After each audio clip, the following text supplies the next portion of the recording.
रस्यते आस्वाद्यते इति रसः जे रस के आस्वादन करा जाए ताके रस बले।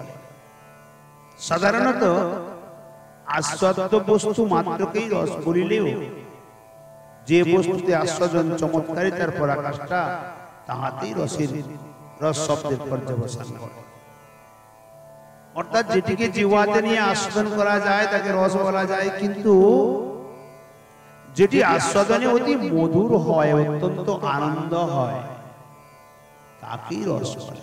রস শব্দটি ওখানেই দেখা যায়, পর্যবসান করা যায়। দধির একটি নিজের স্বাদ আছে, দধির তার নিজের একটা স্বাদ আছে, কিন্তু তাহার সঙ্গে চিনি মিশ্রিত করিলে তাহার স্বাদ চমৎকারিতা ধারণ করে, আরো সুন্দর হয়। তদ্রূপ দাস্য সখ্য আদি প্রেমেরও নিজের নিজের একটি আস্বাদন আছে, কারণ এই সমস্তই আনন্দাত্মিকা আহ্লাদিনী শক্তির বৃত্তি। প্রত্যেক দাস্য সখ্য আদি ভাবকে স্থায়ী ভাব বলে। দাস্য ভাব, সখ্য ভাব আদিকে স্থায়ী ভাব বলা হয়। এই সকল স্থায়ী ভাবের সঙ্গে যদি বিভাব, অনুভাব, সাত্ত্বিক ও ব্যভিচারী ভাবসমূহ মিলিত হয়,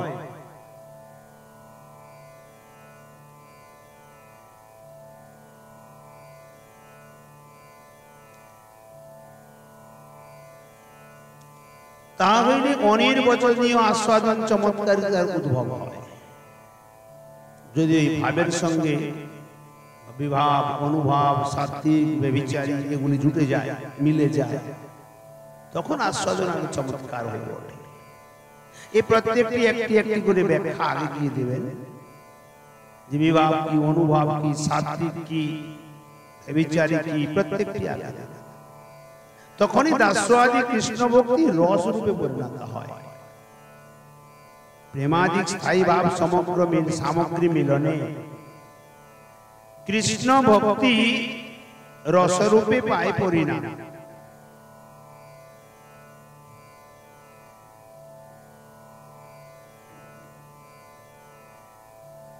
যে কৃষ্ণ ভক্তির যে স্থায়ী ভাব যখন সামগ্রীতে মিলিত হয়,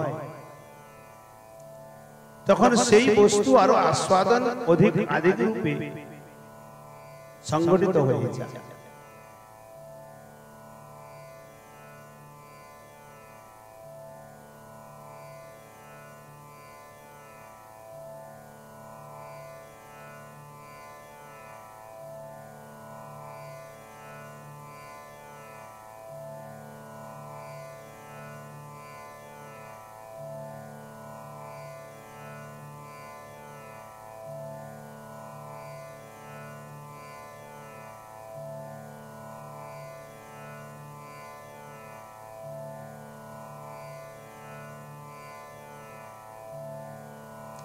প্রেমাদিক স্থায়ী ভাব সামগ্রী মিলনে কৃষ্ণ ভক্তি রসরূপে পায় পরিণামে। এই প্রেম আদি যে স্থায়ী ভাব বিবিধ সামগ্রী অর্থাৎ বিভাব, অনুভাব, সাত্ত্বিক, ব্যভিচারী, স্থায়ী ভাব রস হয় এই চারি মিলে। প্রেমের সঙ্গে বিভাব, অনুভাব, সাত্ত্বিক, ব্যভিচারী যখন এই চারটি মিশ্রিত হয়ে যায়, তখন একে বলা হয় স্থায়ী ভাব। দধি যেন খণ্ড, মরিচ, কর্পূর মিলনে, যেমন দধি, খণ্ড, মরিচ আদি কর্পূর যখন মিলিত হয়, রসালাক্ষ রস হয় অপূর্ব আস্বাদন। তখন রসটি অপূর্ব আস্বাদ। যেমন দধির সঙ্গে কি বলে চিনি দিলাম, যে মিষ্টি হবে তার সঙ্গে যদি মরিচ দেওয়া হয়, কর্পূর দেওয়া হয়, খণ্ড, মিশ্রি আদি দেওয়া হয়, তখন তার স্বাদটা আরো অধিক বেড়ে যায়। বিভাব, অনুভবাদের লক্ষণ এবং রস সম্বন্ধে বিস্তৃত আলোচনা মধ্যলীলায় ত্রয়োবিংশতি পরিচ্ছেদে দেখা যাবে। আমরা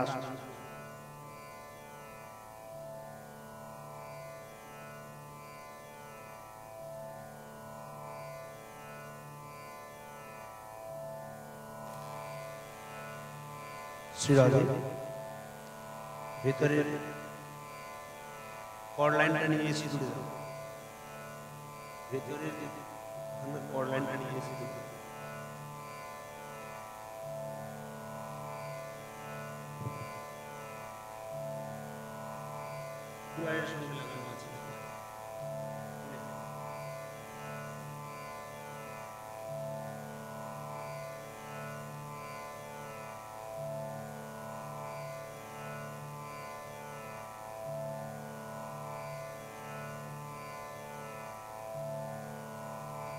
बोल भक्तवत्सल भगवान की जय।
ভক্তবৎসল ভগবান কি। এখানে কি বললেন যে বিভাব অনুভবাদির লক্ষণ এবং রস সম্বন্ধে বিস্তৃত আলোচনা আমরা ত্রৈবিংশতি পরিচ্ছেদে দেখব। এখন দাস্য সখ্যাদি বিভিন্ন ভাবের অনুভবাদিও বিভিন্ন, দাস্য সখ্য বাৎসল্য এদের প্রত্যেকের যে ভাব এটিও ভিন্ন ভিন্ন প্রকারের। সুতরাং দাস্য সখ্যাদি স্থায়ী ভাব যখন রসে পরিণত হয় তাহাদের আস্বাদন চমৎকারিতাও বিভিন্ন রূপে হইয়া থাকে। গুড়, চিনি, মিছরি প্রভৃতি সমস্তই মিষ্ট, কিন্তু তাহাদের মিষ্টত্বের চমৎকারিতার পার্থক্যতা আছে। গুড়ও মিষ্টি, চিনিও মিষ্টি, মিছরিও মিষ্টি, কিন্তু প্রত্যেকের যে মিষ্টতার পার্থক্যতা পৃথক পৃথক আছে। দাস্য সখ্যাদি রসের আস্বাদন চমৎকারিতা সম্বন্ধেও একই কথা। দাস্যেরও স্বাদ আছে, সখ্যেরও স্বাদ আছে, বাৎসল্যেরও স্বাদ আছে, মধুর রসেরও স্বাদ আছে, কিন্তু এই স্বাদটি প্রত্যেকটি পৃথক পৃথক, একরকম না। দাস্য রস অপেক্ষা সখ্য রসের, সখ্য রস অপেক্ষা বাৎসল্য রসের, বাৎসল্য রস অপেক্ষা মধুর রসের আস্বাদন চমৎকারিতা অধিক। সুতরাং আস্বাদন চমৎকারিতা হিসাবেও মধুর রসই সর্বশ্রেষ্ঠ, সর্বাপেক্ষা অধিক উন্নত। ভক্তির রস আস্বাদন করিয়া ভক্তও সুখী হন আর কৃষ্ণও সুখী হন। কৃষ্ণ এত সুখী হন যে তিনি ভক্তের প্রেমে বশীভূত হইয়া পড়েন। যে রসে ভক্ত সুখ, কৃষ্ণ হয় বশ। যে রসে ভক্ত সুখী, কৃষ্ণ হয় বশ। এমন রস ভক্ত সুখী হয় আর কৃষ্ণ বশীভূত হয়ে যায়। যে রসের আস্বাদন চমৎকারিতা যত বেশি, সেই রসের পরিকরদের নিকটে কৃষ্ণের প্রেমবশতাও তত বেশি। এইরূপ মধুর রসের পরিকর শ্রী রাধিকাদের নিকটেই শ্রীকৃষ্ণের প্রেমবশতা সর্বাপেক্ষা অধিক। এই প্রেমবশতা এতই অধিক যে শ্রীকৃষ্ণ নিজ মুখেই শ্রী রাধিকার নিকটে তাহার অপরিশোধনীয় প্রেমের কথা স্বীকার করিয়াছেন।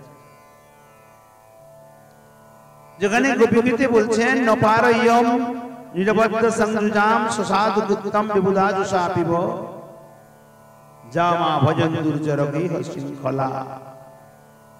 আমি গোপীগণের অনুরূপ ভজন করতে পারি নাই, তাদের প্রেমের অনুরূপ ভজন করতে পারি নাই। তারা যে প্রকার আমার ভজন করেছে আমি সেই প্রকার করতে পারি নাই। এই প্রেমে শ্রীকৃষ্ণ বশীকরণ সামর্থ্য ও মধুর রস সর্বাপেক্ষা উন্নত। কারণ এই প্রেমের দ্বারা শ্রীকৃষ্ণ বশীভূত হয়ে যায়।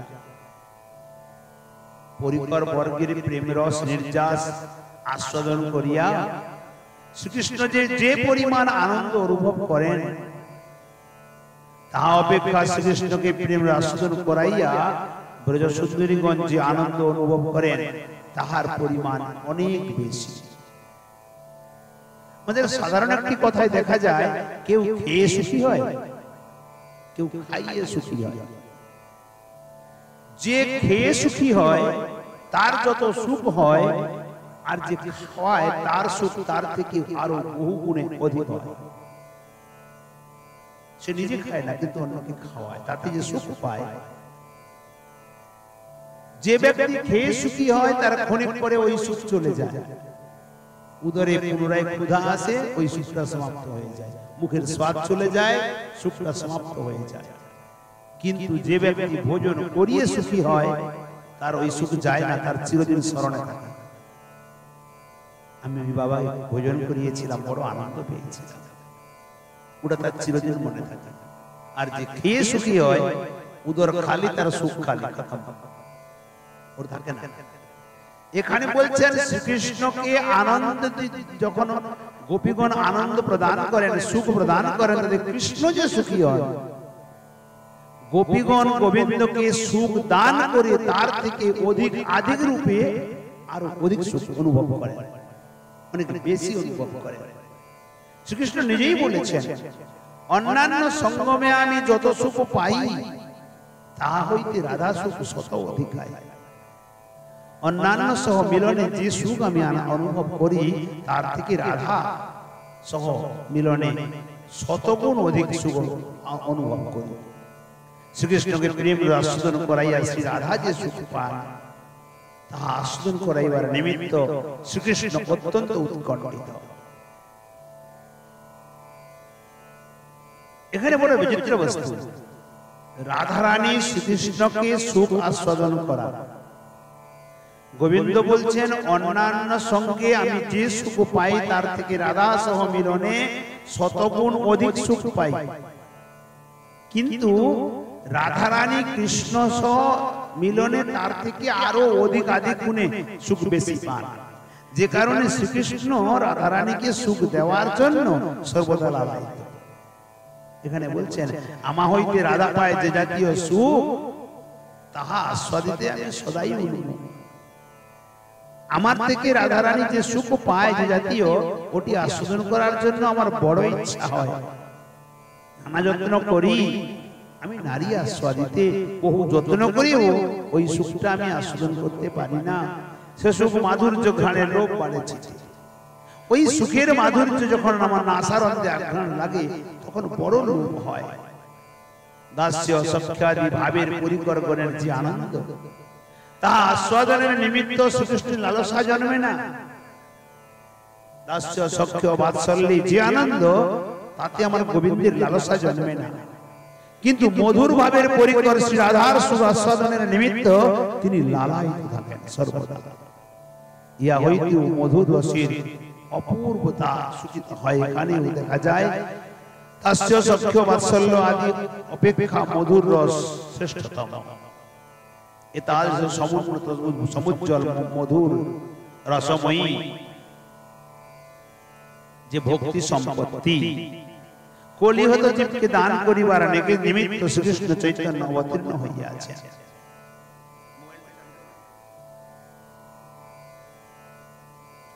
এই সুদুর্লভ বস্তুটি তারপরে শ্রীকৃষ্ণ রূপেও তিনি কাহাকে দেন নাই। ব্রজের যে নিত্য গোলকের এই নিত্য প্রেম রস কৃষ্ণ অবতারেও গোবিন্দ কাউকে দেন। অথচ এই কলিযুগে হেন প্রেম শ্রী চৈতন্য দিলা যথা তথা যেখানে সেখানে দিয়ে দিলেন। ইহাই শ্রীকৃষ্ণ চৈতন্য স্বরূপের করুণার উৎকর্ষ সূচিত হইতেছে। এ রস সম্বন্ধীয় কথা অতঃপর বললেন, কি রস? না স্বভক্তি শ্রেয় নিজ বিষয়ক সম্পত্তি। শ্রী গোবিন্দের নিজ বিষয়ক ভক্তি সম্পত্তি। শ্রীকৃষ্ণ যে ভক্তির বিষয়, শ্রীকৃষ্ণের প্রতি যে ভক্তি প্রয়োজিত হয়, তাহাই শ্রীকৃষ্ণ বিষয়ক ভক্তি। এটি হলো স্বভক্তি। এখানে আরেকটি কথা দেখা যায়, অন্য কোন দেবদেবীর প্রতি বা কোন বস্তুর প্রতি ভক্তি কৃষ্ণ বিষয়ক ভক্তি হয় না। ওই ভক্তি কি পরাভক্তি বলা যায় না, ওকে স্বভক্তি শব্দ লাগে না। কেবল শ্রীকৃষ্ণ বিষয়ক ভক্তি স্বভক্তি। সেই ভক্তির রূপ সম্পত্তি শ্রীমন মহাপ্রভু জীবকে দান করে গেছেন। ওই প্রকার ভক্তি সম্পত্তি শ্রীমন মহাপ্রভু জীবের নিমিত্ত দান করে গেলেন। ভক্তি সম্পত্তি বলার হেতু এই, সম্পত্তির দ্বারা লোকে নিজের অভিষ্ট বস্তু সংগ্রহ করে সর্বদা। ইহাতেই সম্পত্তির প্রয়োজনীয়তা ও সার্থকতা। ধনের দ্বারা তো লোক নিজের বিবিধ প্রকার প্রয়োজনীয় বস্তু কিনে নিয়ে আসে, এই ধনেরও সার্থকতা ওইখানেই। সর্বপ্রকারে শ্রীকৃষ্ণ সেবার দ্বারা শ্রীকৃষ্ণ প্রীতিবিধান করা এবং আনুষাঙ্গিক ভাবে শ্রীকৃষ্ণের অসমর্থ মাধুর্য আস্বাদন করাই জীবের স্বরূপানুবন্ধী কর্তব্য। স্বরূপানুবন্ধী শব্দে জীবের স্বরূপটাকে বলে। স্বরূপ কি না, স্বরূপ হলো পরিচয়। এখানে বলছেন জীবের স্বরূপ হয় কৃষ্ণের নিত্য দাস। জীবের জন্মসিদ্ধ অধিকার শ্রী গোবিন্দের অসমর্থ মাধুর্য রসকে জীবের আস্বাদন করা। এই জন্মসিদ্ধ একমাত্র অভীষ্ট বস্তু। এই অভীষ্ট বস্তু লাভ করিবার একমাত্র উপায় ভক্তি, অন্য কিছু নেই। তাই শ্রীকৃষ্ণ বিষয়ক ভক্তিকে ভক্তির সম্পত্তি বলা হইয়াছে। শ্রীকৃষ্ণের স্বরূপ শক্তি আহ্লাদের বৃত্তি বিশেষী ভক্তি। সূর্য যেমন নিরপেক্ষ ভাবে সকলের জন্যই স্বীয় কিরণ বিকীর্ণ করে, কিন্তু আধারের যোগ্যতা অনুসারে সেই কিরণ গৃহীত হয়, রূপান্তরিত হয়, সব আধারে সমান ভাবে হয় না। তদ্রূপ পরম নিরপেক্ষ শ্রী ভগবান ও তাহাদের স্বরূপ শক্তি আহ্লাদিনীকে অর্থাৎ ভগবানের কৃপা শক্তিকে ইতস্তত সর্বত্র বিক্ষিপ্ত করে, কিন্তু একমাত্র ভক্ত হৃদয় তাহার গ্রহণে সমর্থ। একমাত্র ভক্ত হৃদয় গ্রহণ করতে পারে। সুতরাং স্বরূপ শক্তি আহ্লাদিনী কেবলমাত্র ভক্ত হৃদয়েই নিক্ষিপ্ত হয়, অন্যত্র হয় না। ভক্তরূপ আধারে নিক্ষিপ্ত হইয়া স্বরূপ শক্তি ভক্তি রূপতা প্রাপ্ত হয় এবং ভক্তকে ভগবত অনুভবের যোগ্য করেন। সত্যার্থানুপপত্ত্যর্থপত্তি প্রমাণ সিদ্ধ্যত তস্যাহ্লাদিন্য এব কাপি সর্বানন্দাতিশায়িনী বৃত্তির্নিত্যাম ভক্তবৃন্দেষু এব নিক্ষিপ্যমানা ভগবদ বিদ্যাক্ষয়া বর্ততে। প্রীতি সুন্দরভাবে বলছেন, সূর্যোদয়ে অন্ধকারের ন্যায় হৃদয়ে স্বরূপ শক্তির আবির্ভাবেই ভক্তির যাবতীয় দুঃখ অন্তর্হিত হইয়া যায়। নিখিল ভক্ত শ্রেষ্ঠ শ্রীমতী রাধারানীর ভাব অঙ্গীকার পূর্বক শ্রী গোবিন্দ সমাধুর্য আস্বাদনের একমাত্র উপায় স্বরূপ ভক্তিকে নিজের সম্পত্তি করিয়া লইয়াছে।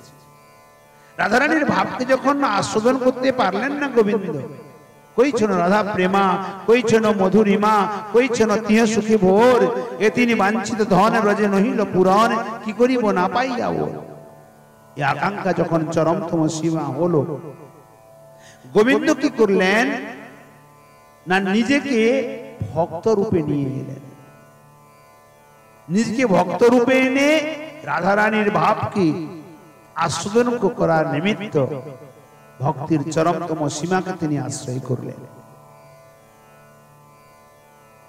তাই পরম করুণ শ্রীকৃষ্ণ চৈতন্য আপামর সাধারণকে সেই ভক্তি সময় দান করিবার নিমিত্ত নবদ্বীপে অবতীর্ণ হলেন এবং পরম দুর্লভ সম্পত্তি দান করলেন। ইহাতেই শ্রীকৃষ্ণ চৈতন্যের পরম উৎকর্ষতা।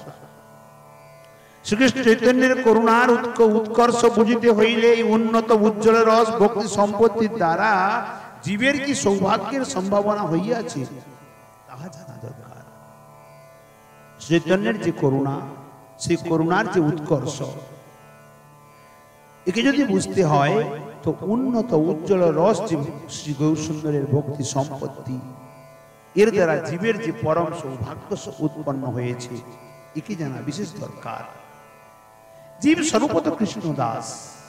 সমস্ত জীব, পশু পক্ষী কীট পতঙ্গ বৃক্ষ লতা সমস্ত জীব স্বরূপত জন্মসিদ্ধ কৃষ্ণ দাস। আনুগত্যময়ী সেবাতেই দাসের অধিকার, স্বতন্ত্র সেবাতে অধিকার নাই। স্বাতন্ত্র্যময়ী সেবায় দাসের অধিকার থাকিতে পারে না। শ্রী রাধিকাদি ব্রজসুন্দরী দিকের শ্রীকৃষ্ণ সেবা স্বাতন্ত্র্যময়ী। রাধারানী, ললিতা, বিশাখা আদি যারা ইনাদের স্বতন্ত্রময়ী সেবা, কিন্তু জীবের জন্য না। এইরূপ সেবায় জীবের অধিকার নাই। উনারা নিত্য সিদ্ধা, নিত্য কিঙ্কর। রাধারানী তো কৃষ্ণ প্রিয়া, যার নিমিত্ত তার স্বতন্ত্র সেবা, কি জীবের এতে কোনো অধিকার নাই। তবে শ্রীকৃষ্ণের কান্তা ভাববতী ব্রজসুন্দরী দিকের আনুগত্যে, তাহাদের আনুগত্য দাসী রূপে শ্রীকৃষ্ণের প্রীতিবিধান নিমিত্ত, শ্রীকৃষ্ণের প্রীতিবিধান উপযোগিনী লীলার আনুকূল্য করিয়া জীব শ্রীকৃষ্ণ সেবা করিতে পারে। এই জাতীয় সেবার অনুকূল উন্নত উজ্জ্বল রস স্বরূপা যে প্রেম ভক্তি, তাহাই শ্রীকৃষ্ণ চৈতন্য জীবকে দিয়া গেলেন। এই আনুগত্যময়ী সেবায় যে সুখ, তাহার তুলনা নেই। কারণ গোপী আনুগত্য বিনা ঐশ্বর্য জ্ঞানে ভজিলেও নাই পায় ব্রজেন্দ্র নন্দনে। জীবের স্বতন্ত্রতা ভজনে অধিকার নেই। এই জন্য গুরু রূপা সখীর আনুগত্যে শিষ্য শ্রী রাধারানীর ভজনে প্রবৃত্ত হয়। শ্রীকৃষ্ণের সহিত ব্রজসুন্দরী দিকের যে সঙ্গম সুখ অপেক্ষাও সেবার সুখ বহু গুণে লোভনীয়। কান্ত সেবা সুখপুর, সঙ্গম হইতে সুমধুর। তাতে সাক্ষী লক্ষ্মী ঠাকুরানী, নারায়ণের হৃদয় স্থিতি তবু পায় পাদ সেবায় মতি, সেবা করে দাসী অভিমানী। এই শ্লোকের গ্রন্থকার আশীর্বাদের মর্ম বোধ হয় এই যে শ্রীকৃষ্ণ চৈতন্য সকলের হৃদয়ে স্ফুরিত হইয়া ব্রজসুন্দরী দিকের আনুগত্য শ্রীকৃষ্ণ সেবা করিবার নিমিত্ত সকলকে লালসান্বিত করুন, এই আশীর্বাদ দিয়েছেন। আদিল্লা তৃতীয় পরিচ্ছেদে গ্রন্থকার নিজেই এই শ্লোকে তাৎপর্য প্রকাশ করেছেন। অনর্পিত ভক্তি সম্পদ দান করিবার নিমিত্ত সচিনন্দন অবতীর্ণ হয়েছেন। এই শ্লোকে যে অনর্পিত চরিঞ্চি রাত, এই শ্লোকটি যে দিয়েছেন, বহুকাল থেকে যে রস আস্বাদন হয় নাই, ভগবান শ্রী গোবিন্দ জগতে দান করেন নাই, তিনি আজ গৌর সুন্দর রূপে এই রসকে জগতে প্রদান করার নিমিত্ত অবতীর্ণ হয়েছেন। এ কথা বলায় শ্রীকৃষ্ণ চৈতন্যদেবের অবতারের কারণও এই শ্লোকে বলা হইল। কিন্তু এই কারণটি অবতারের মুখ্য কারণ নয়, এটি গৌর কারণ মাত্র। এটি আগে গিয়ে বর্ণনা করবেন। পঞ্চম শ্লোকে মঙ্গলাচরণে বলছেন, রাধা কৃষ্ণ প্রণয় বিকৃতে আহ্লাদিনী শক্তি রসমা দেকাত্মানাম বিভুবি পুরা দেহ ভেদম গতৌতো চৈতন্যাখ্যম প্রকট মধুনা তদ্দয়ম চৈক্যমাপ্তম রাধা ভাবদ্দুতি সুবলিতম নৌমে কৃষ্ণ স্বরূপম। পুনরায় এই শ্লোকের টিকা করেছেন, পুনরপি বস্তু নির্দেশ রূপ মঙ্গলাচরণম আচরতি। এই শ্লোকেও মঙ্গলাচরণ বস্তু নির্দেশ রূপ করলেন। তত্র শ্রীকৃষ্ণ চৈতন্য স্বরূপম প্রকাশতি রাধা কৃষ্ণ ইত্যাদি। এই শ্লোকে গৌর সুন্দরের স্বরূপের প্রকাশ করেছেন রাধাকৃষ্ণ ইতি শ্লোকের মধ্যে। বলে কি প্রকার? আদৌ শ্রী রাধায়াহ স্বস্বরূপমাহ। প্রথমে এখানে রাধারানীর স্বরূপকে বর্ণনা করছে। রাধা কৃষ্ণস্য নরাকৃতি পরব্রহ্মণঃ প্রণয়স্য প্রেম্ণঃ বিকৃতিঃ বিলাসরূপ মহাভাব স্বরূপা ভবতি ইতি অর্থ। শ্রী রাধা কৃষ্ণস্য, রাধারানী কৃষ্ণের নরাকৃতি পরব্রহ্ম, যিনি নরাকৃতি পরব্রহ্ম, তার প্রণয়স্য অর্থাৎ প্রেম বিকৃতি, বিলাসরূপা, বিলাসস্বরূপ মহাভাব স্বরূপিণী রাধারানী। অতঃ সা শক্তিমতঃ শ্রীকৃষ্ণ আহ্লাদিনী শক্তি। রাধারানীর শক্তির দ্বারা গোবিন্দ আহ্লাদিনী শক্তি, প্রেম আহ্লাদিনী শক্তির বিলাসত্বাৎ অস্মাদিতো শক্তি শক্তি মতয়োর ভেদাৎ। আহ্লাদিনী শক্তিতে গোবিন্দ বিলাস করেন। এই কারণে শক্তি এবং শক্তি মানের মধ্যে ভেদ হয়েও একাত্মন, এক বস্তু। অপিতৌ শক্তি শক্তিমন্ত রাধা কৃষ্ণ পুরা অনাদি কালাদ অভি গোলোকে দেহভেদম গতৌতৌ। অনাদি কাল থেকে শক্তি এবং শক্তিমান শ্রী গোবিন্দ শক্তিমান, রাধারানী শক্তি, দুজনে ভেদভাবে গোলক ধামে লীলা করে আসছে। ততঃ শ্রীকৃষ্ণ চৈতন্য স্বরূপ মাহ, এখানে চৈতন্য চন্দ্রের স্বরূপকে বর্ণনা করলেন।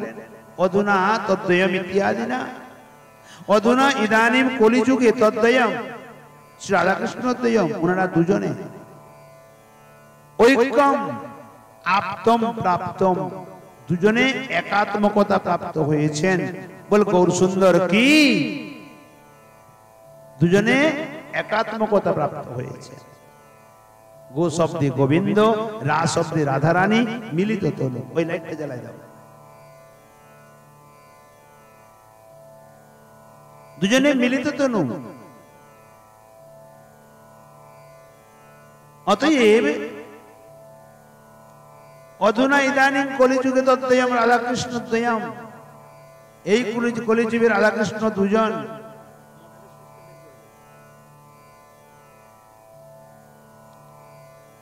ঐক্যম আপ্তম প্রাপ্তম, এক হয়ে গেছে। সৎ চৈতন্যাৎকম প্রকটম আবির্ভূতম কৃষ্ণ স্বরূপম নৈমি। ওই কৃষ্ণ রাধাভাবকে বিভাবিত হয়ে গৌরূপে প্রকটিত হলেন। সেই কৃষ্ণ চৈতন্য চন্দ্রের চরণে আমরা সবাই মিলে প্রণাম করি। কি দৃশ্য কৃষ্ণ স্বরূপ, কি প্রকার কৃষ্ণ স্বরূপ না, রাধায়া ভাবশ্চ তুতিশ্চ তাভ্যাম সুবলিত যুক্তম অন্ত কৃষ্ণ বহির গৌরমিতি যাবৎ। অর্থাৎ শ্রী রাধারানীর ভাব এবং কান্তিকে আশ্রয় করে সুবলিত তুতি প্রকাশিত গৌর সুন্দর, অন্তর কৃষ্ণ বহিরে গৌর, এই প্রকটিত হলেন। ভাবে তুতি সুবলিত ত্বাদ ঐক্যত্বেন প্রেক্ষাঃ, ভাবে তো বিভাবিত হয়ে প্রকাশ হয়েছে। শ্লোকের অন্বয়তে বলছেন রাধা শ্রী রাধিকা কৃষ্ণ প্রণয় বিকৃতি, যিনি শ্রীকৃষ্ণের প্রণয়ের বিকার ভবতী, শ্রীকৃষ্ণের প্রণয়ের সার স্বরূপ বিকার হন। কে নাম রাধারানী। অতঃ সা এই নিমিত্তিনী আহ্লাদিনী শক্তি। কারণ শ্রীকৃষ্ণের, শ্রীকৃষ্ণ আহ্লাদিনী শক্তি বা আনন্দদায়িনী শক্তি। अस्मात् এই হেতু শ্রী রাধা কৃষ্ণ শ্রীকৃষ্ণ আহ্লাদিনী শক্তি বলিয়া তো শ্রী রাধা এবং শ্রীকৃষ্ণ এই উভয়ে একাত্মন, স্বরূপত একাত্মা, অভিন্ন। রাধা মাধবয়শ্চৈব মাধবৈব রাধিকা, রাধাই মাধব মাধবী রাধা, এর ভেতরে কোনো ভেদ নেই। অতএব অপি ভুবি পুরা, অর্থাৎ ভুবি শব্দে বর্তমান ভুলক্তা, অনাদিকাল থেকে দেহ ভেদ ভিন্ন দেহে গতৌ ধারণ করিয়া লীলা করিয়াছে। তদ্বয়ম সেই দুইজনে শ্রী রাধা ও শ্রীকৃষ্ণে ঐক্যম আপ্তম, একাত্মকতা প্রাপ্ত হয়ে রাধা ভাব তুতি সুবলিত শ্রী রাধা ভাব কান্তিকে আশ্রয় করে অধুনা প্রকটম, বর্তমান তিনি প্রকট হয়েছেন। এক্ষণে কোথায়?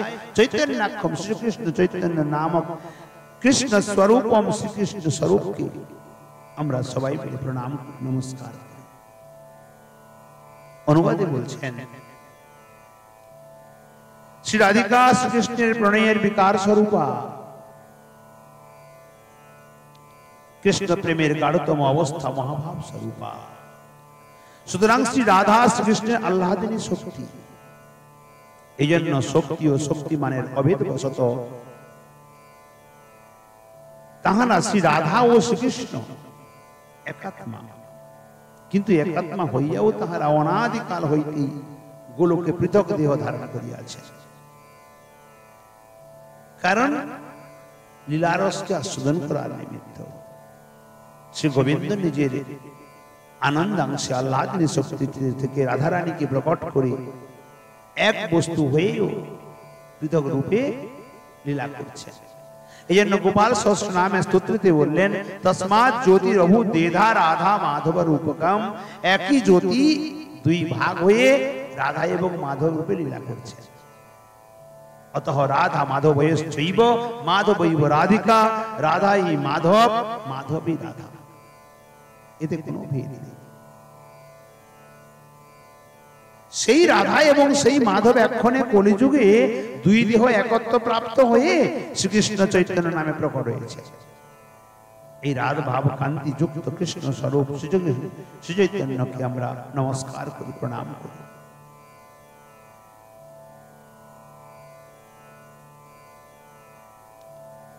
শ্রীকৃষ্ণ চৈতন্য তত্ত্ব বলিতে ইয়া গ্রন্থকার প্রসঙ্গক্রমে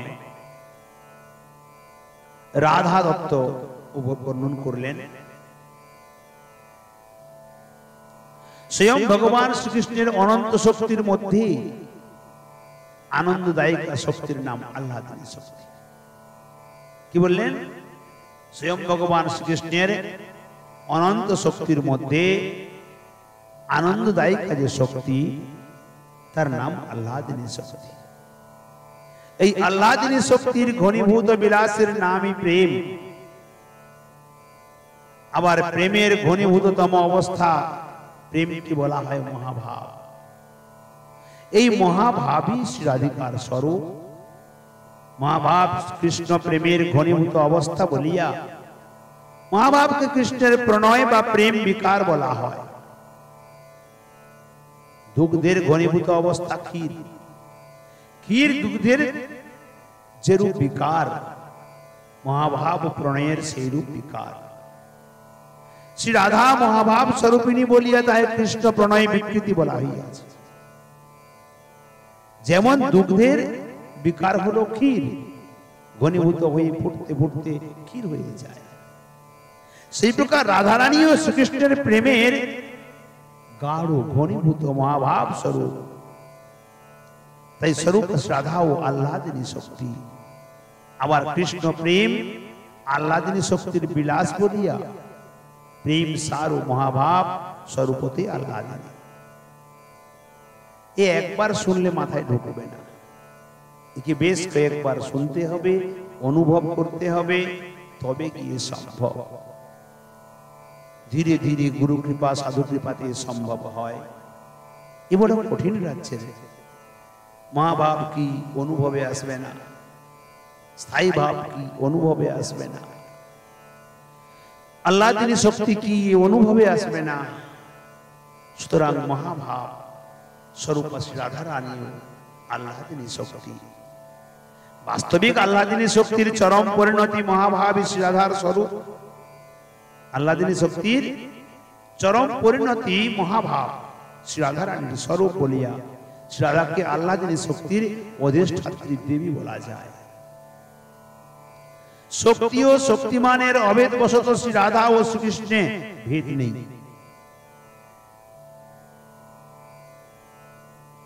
যেমন চোখে দেখি,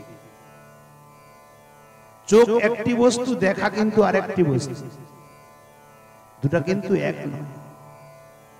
আর যদি এক হতো, অনেকের চোখ আছে দেখতে পায় না কেন? অথচ চোখের মধ্যে দৃষ্টিশক্তিটা আছে বলে পৃথক রূপে বলা হয় না দৃষ্টিশক্তি, চোখই বলা হয়। সেই প্রকার শ্রী রাধারানী কৃষ্ণের আহ্লাদিনী শক্তি পৃথক নয়, একই সঙ্গে। তাই এখানে বলছেন ওই রাধারানী, ওই শ্রীকৃষ্ণ শ্রী রাধার ভাবাঢ্য হইয়া কৃষ্ণচন্দ্র শশীগর্ভ শুনতে আবির্ভূত হইয়াছে। এই শ্লোকে শ্রী চৈতন্য চন্দ্রের অবতারের মূল কারণ বর্ণনা করেছে। সুতরাং ইহা বস্তু নির্দেশ মঙ্গলাচরণী অন্তর্গত পঞ্চম ও ষষ্ঠ উভয় শ্লোকেই অবতারের মূল প্রয়োজন এবং অবতার গ্রহণের প্রকার বলা হয়েছে। সুতরাং উভয় শ্লোকই বস্তু নির্দেশ মঙ্গলাচরণের অন্তর্ভূত। এই দুই শ্লোকে অবতারের যে মূল প্রয়োজন বলা হইয়াছে তাহাও বস্তু নির্দেশের অন্তর্গত। এটি যেমন পঞ্চম শ্লোকে বললেন রাধাইয়া প্রণয় মহিমা কীদৃশ। এখানে শ্লোকে কি বলছেন, রাধারানীর যে প্রণয়ের মহিমা এটা কি প্রকার। স্বাদৌ জেনাদ ভূত মধুরিমা কীদৃশ বা মদীয়। রাধারানী আমার যে মাধুর্যকে, অসমর্থ মাধুর্যকে একা আস্বাদন করে সেটাই বা কি আনন্দদায়ক। সক্ষঞ্চস্যা মদনুভবত কীদৃশম বেতি লোভাৎ তদ্ভাবাট্য সচিগর সমজনি সচিগর্ভ সিন্ধু হরিন্দু। রাধারানীর প্রেম কি প্রকার, এই আস্বাদন করার ইচ্ছা নিয়ে শ্রী গোবিন্দ কোনো মতে আস্বাদন করতে পারেন না। বলে কেন পারেননি না, বরফের পর্বতকে যদি পিপাসা লাগে সে কি জলপান করতে পারে? বরফে তো মহাসাগর জল আছে, কিন্তু তাকে লেগেছে পিপাসা, সে জলপান কি করে করবে? না, ওকে বিগলিত হয়ে নদীতে আসতে হবে, গোলে নদীতে আসবে, তারপরে জলপান করবে। যতক্ষণ গোলে নদীতে না আসবে তখন জল কখনো পাবে না, জমাট বাঁধা বরফ, অথচ বরফটাই জল। সেই প্রকার শ্রী গোবিন্দ স্বয়ং প্রেম রসের বস্তু, বিষয়, তিনি ঘনীভূত বস্তু, তাই তিনি এই রসকে আস্বাদন করতে পারেন নাই। তাই তিনি বিগলিত হয়ে গো শব্দে গোবিন্দ, রা শব্দে রাধারানী মিলিত তনু হয়ে গৌর সুন্দর রূপে ভক্ত অবতার রূপে তিনি এলেন এই রসকে আস্বাদন করার নিমিত্ত। এই জন্য এখানে বললেন ইহা বস্তু নির্দেশ।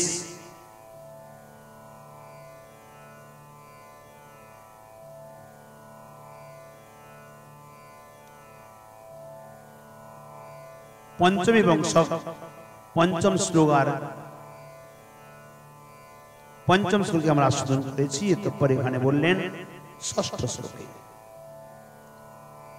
শ্রীরাধয়া মহিমা কীদৃশো বা নৈব স্বাদো জেনাদ্ভূত মধুরিমা কীদৃশো বা মদীয় সৌক্ষঞ্চস্যা মদনুভবত কীদৃশম বেতি লোভাৎ তদ্ভাবাট্য সমজনি সচিগর্ভ সিন্ধু হরিন্দু। এই শ্লোকে বলছেন উভয় রূপত্যপি রাধা ভাবেন সবিষয়াস্বাদনেন কৃষ্ণস্য এবৈত অবতার প্রাধান্য দায়িত্ব মুক্তি। উভয় রূপত্যপি, উভয়ে পৃথক রূপ থাকা সত্ত্বেও রাধা ভাবেন, শ্রী রাধারানীর ভাবে বিভাবিত হয়ে সবিষয় আস্বাদনেন, নিজের বিষয়ে আস্বাদন করার নিমিত্ত কৃষ্ণ সিয় এবং এতদ অবতারে শ্রীকৃষ্ণই এই অবতারে প্রাধান্য আদি যেন প্রণয় মহিমা অনায়াস্বাদ্য, যে প্রণয় মহিমাকে আস্বাদন করতে পারেন নাই। মদীয় মধুরিমা বা কীদৃশ, আমার মাধুর্য কি প্রকার। পূর্ব শ্লোকোক্ত চৈতন্যাক্ষ কৃষ্ণ স্বরূপস্য অবতার মূল প্রয়োজন মাস রাধয়া ইত্যাদি না। পূর্ব শ্লোকে চৈতন্য চন্দ্রের কৃষ্ণ স্বরূপকে চৈতন্য রূপে যে প্রকটিত হয়েছেন মূল কথা বলেছেন। শ্রীকৃষ্ণ বাঞ্ছাত্রে পূরণ লালসার নিমিত্ত তস্য অবতার মূল প্রয়োজন। শ্রীকৃষ্ণের তিনটি বাঞ্ছা পূরণের নিমিত্ত এই জগতে গৌর রূপে এলেন। বালগোপাল কেন হয়েছিলেন? শ্রীকৃষ্ণ বালগোপাল রূপে যশোমতী মায়ের কাছে কেন এসেছিলেন? এ কথা নৃসিংহ অবতারে আছে। যখন নৃসিংহদেব প্রহ্লাদজিকে কোলে বসিয়ে আমার শ্রী গুরু মহারাজ নিত্যধামগত, তিনি এই কথা অধিক বর্ণন করতেন। যখন প্রহ্লাদজিকে কোলে বসিয়ে স্বয়ং নৃসিংহদেব তার সম্পূর্ণ অঙ্গকে লেহন করছেন, জীব দিয়ে আদর করছেন। এখানে বলছেন নৃসিংহদেব মনে মনে ভাবছেন আমার কোলে বসে আমি প্রহ্লাদকে কোলে বসিয়ে কি সুখ পাচ্ছি এটা তো আমি বুঝতে পারছি, কিন্তু প্রহ্লাদ আমার কোলে বসে কি সুখ পাচ্ছে এটা তো আমি বুঝতে পারছি না। এটা বুঝতে হলে তো আমাকে বালগোপাল হতে হবে। সেইখান থেকে বালগোপাল হওয়ার ইচ্ছা জাগেন, তাই তিনি যশোমতী মায়ের কোলে গোপাল রূপে এলেন। আর আজ এখানে कोई छन राधा प्रेमा कोई छन मधुरिमा कोई छन तिह सुखी बोर ए तीन वांछित धन ব্রজে নহিল পূরণ কি করিব না পাইয়া ওর এই তিনটি বাঞ্ছাকে পূরণ করার নিমিত্ত শ্রীকৃষ্ণ বাঞ্ছাত্রয় পূরণ লালসা এব তস্য অবতার মূল প্রয়োজনম এই তিনটি বাঞ্ছা পূরণ করার নিমিত্ত চৈতন্য অবতারের মূল প্রয়োজন কিন্তু বাঞ্ছাত্রয়ম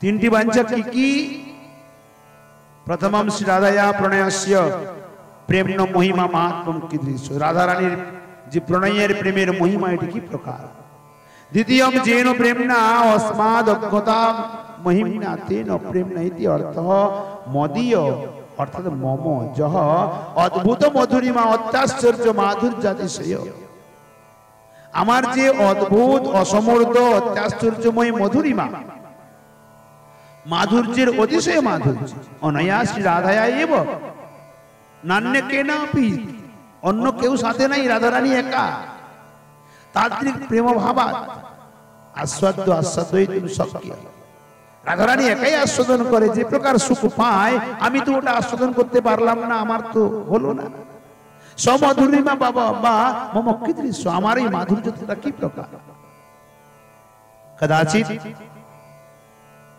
স্বয়ং গোবিন্দ কোন সময়ে রাধারানী সহ রাধাকুণ্ডের তটে একে অপরের স্কন্ধে হস্তার্পণ করে চলছে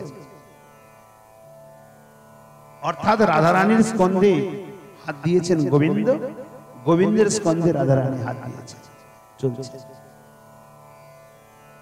রাধাকুণ্ডের যে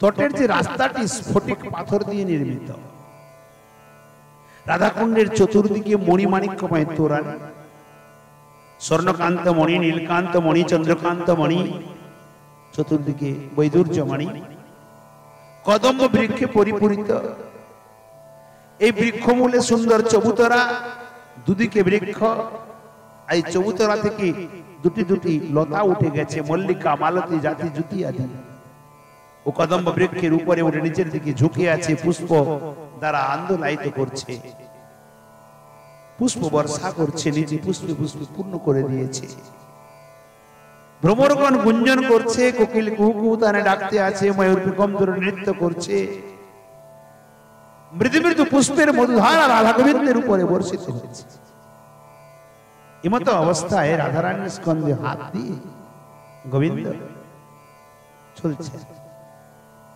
বংশী বাজানোর জন্য হাতটি সামনে এনেছেন দেখেন তো তার নিজের অঙ্গেও এ প্রকার মাধুর্যতা এ প্রকার সৌন্দর্য মনের ভেতরে জাগতে যদি আমি রাধা হতাম না এই মাধুর্যকে আস্বাদন করতাম যেটা সম্ভব না যদি সম্ভবপর নয় তাই তিনি বহু প্রয়াস করেছেন নিজের মাধুর্যকে নিজে আস্বাদন করার জন্য হয়নি এই জন্য বলছেন যেন অদ্ভুত মধুরিমা বা কীদৃশ বা মদীয় আমার যে অদ্ভুত মধুরিমাটা কি প্রকার শ্রী রাধা একা আস্বাদন করে কি সুখ পায় ন অন্যেন কেনাপি তাদ্রিক প্রেমা ভাবা ওই প্রকার প্রেমের অভাব আস্বাদ্য আস্বাদয়িতুম ন শক্য যে প্রকার রাধারানী আস্বাদন করেছেন এ প্রকার কেউ করতে পারে সব মধুরিমা মম বা কীদৃশ আমার মধুরিমাটি কি প্রকার মাধুর্য কি প্রকার তদীয়ঞ্চ তদনুভবতঃ মন মাধুর্য স্বাদনাৎ अस्याः राधयाः सौख्यम सुखादि चयश्च कীদৃশম বা শ্রী রাধারানী যে সুখটি পায় ওই সুখটি কি প্রকার ইতি বাঞ্ছাত্রয় পূর্ণ লোভা এই তিন প্রকার বাঞ্ছা পূরণ করার নিমিত্ত ত্রয়ানুভাবার্থম লালসা अधिक्याधीतु तत्भावाढ्यस्तस्या भावयुक्तासन हरिंदु कृष्णचंद्रः शुचिगर्भ रूप क्षीर समुद्र समजनी प्रादुर्भव भवति प्रादुर्भवः এই ভাবকে হৃদয়ের মধ্যে নিয়ে সেই কৃষ্ণচন্দ্র রাধারানীর ভাব এবং কান্তিকে নিয়ে শুচিগর্ভ সিন্ধু ক্ষীর সমুদ্রে प्रादुर्भाव अर्थ अवतार हरति चोरयति হরির এক নাম হলো চোর, কেননা তার নাম হলো হরি। হরি মানে হরণ করে, তাই সে চুরি করে, তাই তার নাম চোর। হরি চোরয়ত ইতি, চুরি করে। হরি ঋত্যন্যেন শ্রী রাধায়া ভাবকান্তি ঋত্বা, বলে কি চুরি করলো না শ্রী হরি রাধারানীর ভাব এবং কান্তিকে চুরি করেছে, তাই তার নাম হরি। ভাবর হৃদয় গোপয়িত্বা কান্তিয়া, ভাব হৃদয়ের মধ্যে গোপন করে রেখেছে, কান্তিটা বাইরে বের করেছে। সোকান্তি আচ্ছাদিয়া গৌর হাসান, নিজের কৃষ্ণ রূপটাকে আচ্ছাদন করে রাধারানীর গৌর রূপটাকে সামনে রেখে ভাবটাকে ভেতরে লুকিয়ে রেখেছে চুরি করে, ওটাকে আর দেখায় না। শ্রীকৃষ্ণচন্দ্র শচীগর্ভ সিন্ধু সমজনী শ্লেষঃ অপারম কস্যাপি, অপারম কস্যাপি প্রণয় জন বৃন্দাস কৌতুকী স্তোমোদা রস স্তোমম হৃত্বা। কি বললেন এখানে? হৃত্বা মানে হরণ করিয়া, রস ভাব কান্তি সব হরণ করে নিয়েছে। শ্রীরাধার প্রেম মাহাত্ম্য কি রূপ, এই প্রেমের দ্বারা শ্রীরাধার রাধা আমার যে অদ্ভুত মাধুর্য আস্বাদন করে, সেই মাধুর্যই বা কি রূপ, এবং আমার মাধুর্য আস্বাদন করিয়া শ্রী রাধা যে সুখ পায়, সেই সুখী বা কি রূপ। এই সমস্ত বিষয়ে লোক বসত শ্রী রাধার ভাবাঢ্য হইয়া কৃষ্ণচন্দ্র শচীগর্ভ সিন্ধুতে আবির্ভূত হইয়াছেন। বলে রাধা রানী কি যে।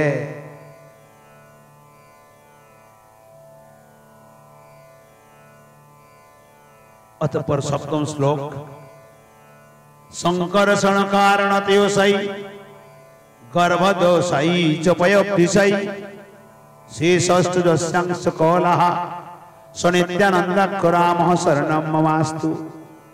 মায়াতীতে ব্যাপী বৈকুণ্ঠ লোকে পূর্ণৈশ্বর্যৈঃ চতুর্বিহ মধ্যে রূপম যস্যোদ্ভাতি সংকর্ষণাখ্যম তম শ্রী নিত্যানন্দ রামম প্রপদ্যে। মায়া ভর্তা জাণ্ড সংঘাশ্রয়াঙ্গ সেতে সাক্ষাৎ কারণাম্বোধি মধ্যে যস্যৈকাংশ শ্রী পুমানাদিদেব স্তম শ্রী নিত্যানন্দ রামম প্রপদ্যে।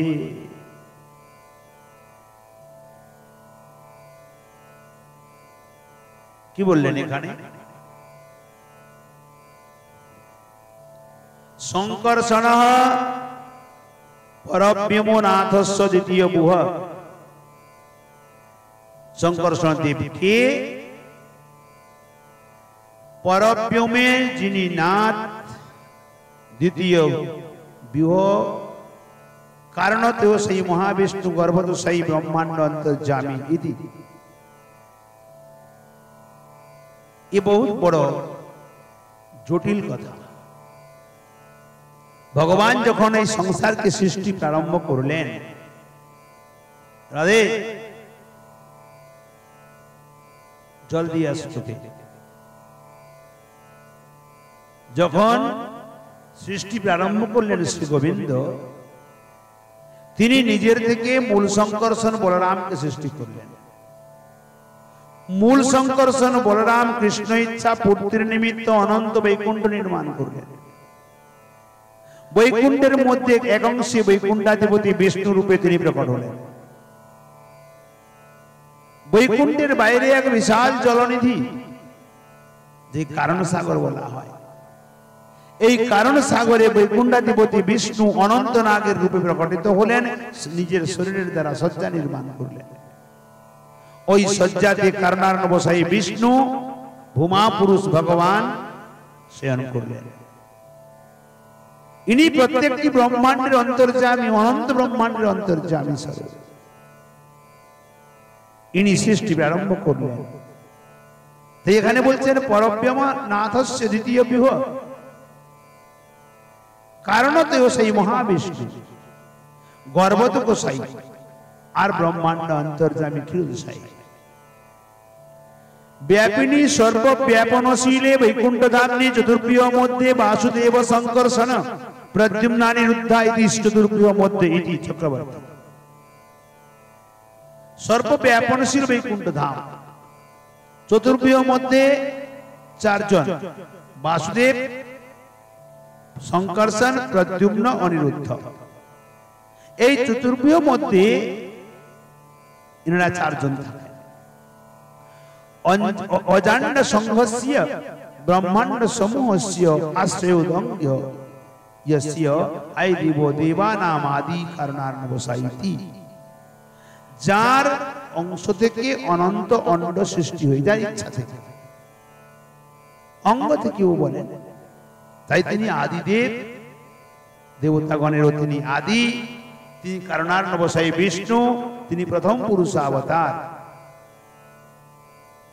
সংকর্ষণ কে না পরব্রহ্মের অধিপতি নারায়ণের দ্বিতীয় বৃহৎ সংকর্ষণ। বাসুদেব সংকর্ষণ, প্রদ্যুম্ন, অনিরুদ্ধ। ভগবান নারায়ণ যে বৈকুণ্ঠে আছেন, চারটি দ্বার আছে, চারটি দ্বারে চারজন আছে, যাকে অঙ্গরক্ষক বলা হয়, কায়ব্যূহ। এই চারজন,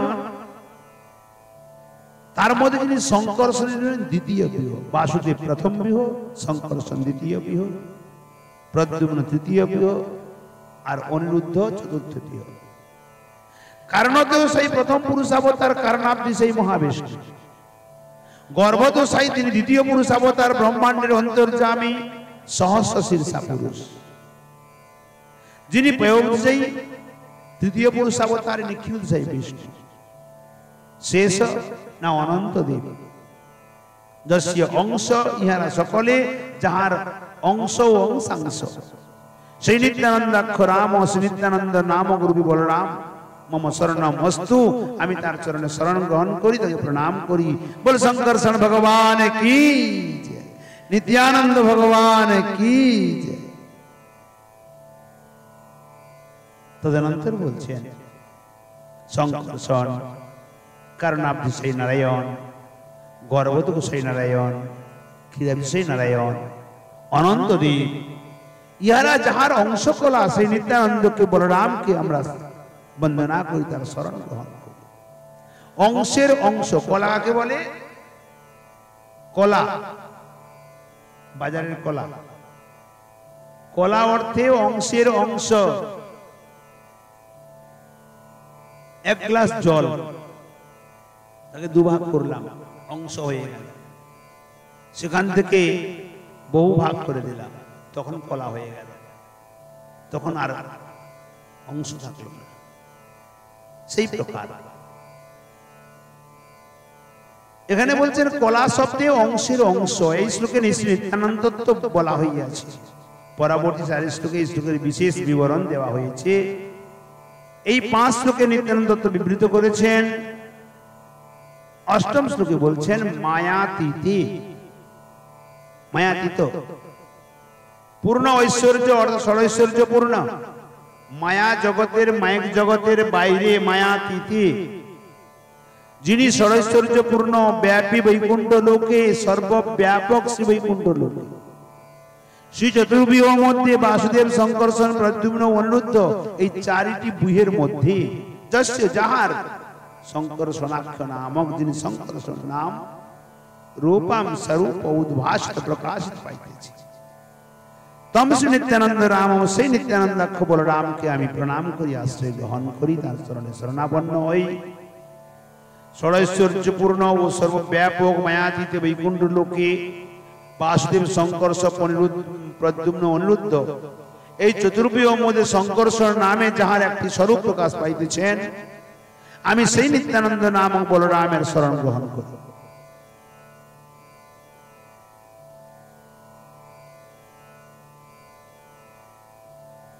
তদনন্তর বলছেন অজান্ড সংঘাশ্রয়াঙ্গ, মায়া ভর্তজান্ড সংঘাশ্রয়াঙ্গ, অর্থাৎ যাহার অঙ্গ ব্রহ্মাণ্ড সমূহের আশ্রয়। সাক্ষাৎ মায়া ভর্তা, মায়ার, মায়া দেবীর পতি যিনি, যিনি মায়ার সাক্ষাৎ অধীশ্বর। কারণাম্বধি মধ্যে, কারণ সমুদ্রের মধ্যে শ্বেতে তিনি শয়ন করিয়াছেন। অসৌ সেই আদিদেব, আদি অবতার শ্রী পুমান পুরুষ, যিনি যস্য যাহার, যেই নিত্যানন্দের একাংশ, সেই কারণ সমুদ্র সাই মহাবিষ্ণু, যিনি নিত্যানন্দের এক অংশ, একটি অংশ। तम श्री नित्यानंद रामम श्री नित्यानंद राम बलरामेर आमी आश्रय ग्रहण करी प्रणाम करी जिनि मायार साक्षात् ईश्वर যাহার অঙ্গ ব্রহ্মাণ্ড সময়ের আশ্রয় এবং যিনি কারণ সমুদ্রে শয়ন করিয়া আছেন সেই আদি অবতার পুরুষ প্রথম পুরুষাবতার যাহার একটি অংশ সেই নিত্যানন্দ নামক বলরামকে আমি আশ্রয় গ্রহণ করি প্রণাম করি। সপ্তম শ্লোকে যে কারণতেও সেই কথা বলা হইয়াছে এই শ্লোকে তাহারই পরিচয় দিলেন। চিন্ময় রাজ্য এবং মায়িক ব্রহ্মাণ্ডের মধ্যে মধ্যবর্তী সীমায় কারণ সমুদ্র আছে।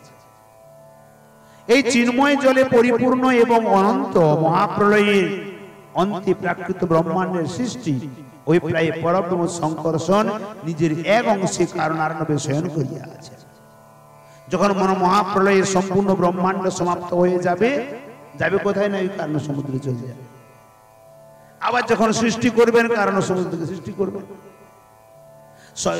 আছে কোথায় কারণ সমুদ্রটি না আমাদের এই মাইক সংসার আর বৈকুণ্ঠ ধাম চিন্ময় ধাম দুয়ের মাঝখানে আছে। সংকর্ষণের এই অংশই কারণার্ণব সেই পুরুষ সেই তো কারণার্ণবে সেই সংকর্ষণ আপনার এক অংশে করেন শয়ন তাহলে কারণার্ণব সেই হইলেন পরব্রহ্ম সংকর্ষণের অংশ আর পরব্রহ্ম সংকর্ষণ হইলেন শ্রী নিত্যানন্দের অংশ। সুতরাং কারণার্ণব সেই পুরুষ হইলেন শ্রী নিত্যানন্দের অংশের অংশ বা কথা। এই শ্লোকে অংশের অংশ অর্থাৎ একাংশ শব্দ ব্যবহৃত হয়েছে। আগের থেকে কি বড় সুন্দর বিস্তার বর্ণনা করেছেন। আজকের কথা আমি এখানে বিশ্রাম দিই। যাবতীয় ভুল ত্রুটি আছে সবাই মিলে এক অবোধ মূর্খ বালক মনে করে কৃপা করে ক্ষমা করে দিবেন। সর্বচন্ন সম্প্রণতি অর্পণ করি। হৃদয় গৌর হরি বল জয় জয় শ্রী রাধে শ্যাম বল ভক্তবৎসল ভগবান কি জয়।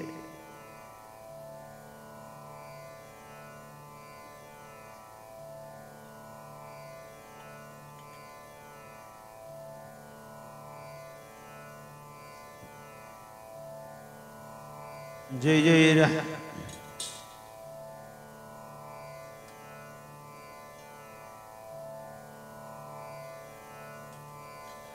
राधे गोविंद भजो राधे गोविंद।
राधे श्री राधे जय राधे श्री राधे। राधे गोविंद भजो राधे गोविंद। राधे गोविंद भजो वृंदावन चंद्र। राधे राधे राधे राधे राधे गोविंद। राधे राधे राधे राधे राधे गोविंद। राधे गोविंद भजो वृंदावन चंद्र। राधे गोविंद भजो एखाने बसो वन चंद्र। श्याम सुंदर मदन मोहन वृंदावन चंद्र श्याम सुंदर श्याम सुंदर मदन मोहन वृंदावन चंद्र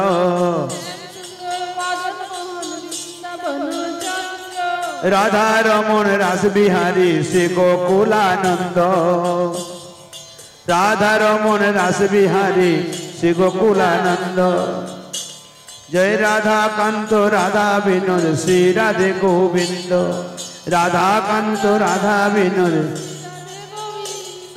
राशेश्वरी विनोदिनी भानुकुल चंद्र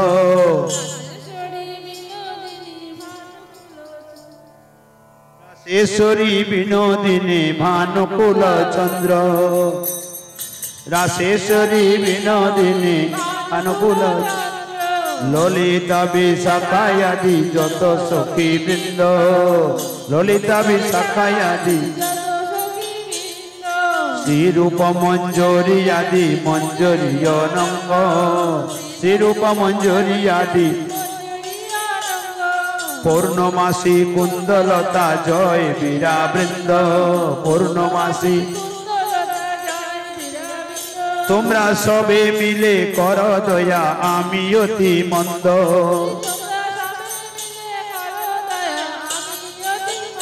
তোমরা সবে মিলে কর দয়া আমি অতি মন্দ তোমরা কৃপা করে দাও হে যুগল চরণার বিন্দু কৃপা যেন ব্যাকুল প্রাণে গাইতে পারি রাধে গোবিন্দ ব্যাকুল